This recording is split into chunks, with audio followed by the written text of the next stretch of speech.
Alright, hello internet.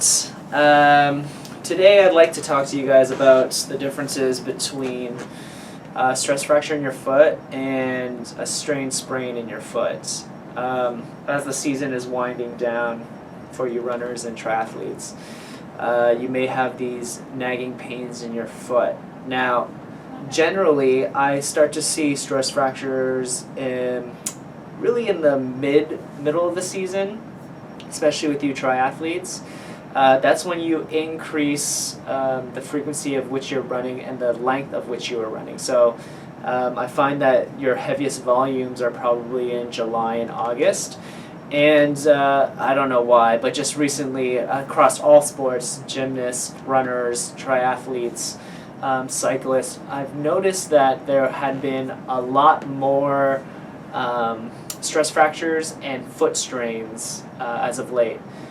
So let me just kind of talk to you about the differences between a stress fracture and a foot strain.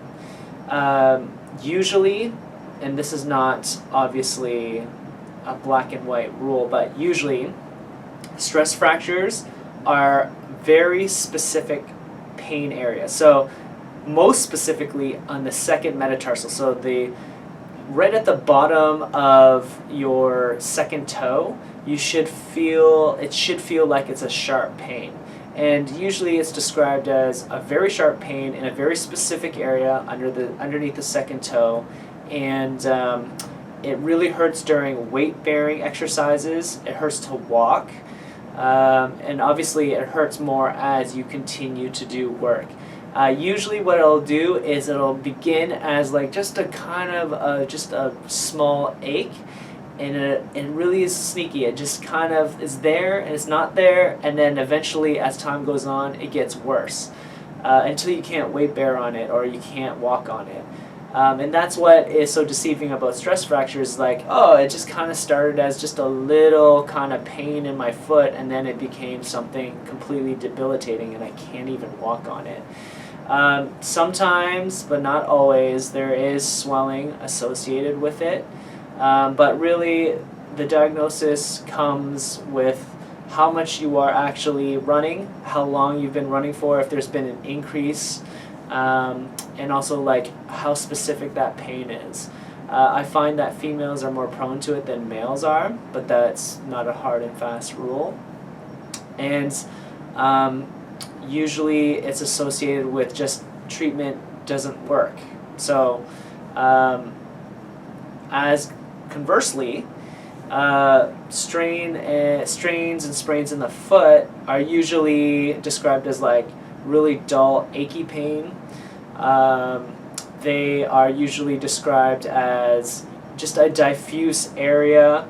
Hurts not only in weight bearing but also not during weight bearing exercises. So like if you're just moving your foot and it's not being weight bearing, it kind of hurts.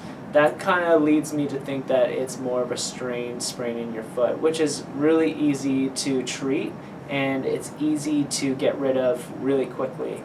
But those are kind of the main differences between a stress fracture in the foot and a sprain in the foot. Also, it depends on how you did it in training or how you got that foot pain in the first place. Strains are usually, again, very onset. Like the onset is really quick, and it usually is like hurts the same amount right away at the beginning to the end. Other than that, I can't think of anything else that would make it different. Obviously, if you do have something going on in your foot, you should have a professional look at it. This by no means is a way to diagnose yourself. You should have a professional look at your foot and figure out what's actually going on. And hopefully this video was a little bit helpful for you guys.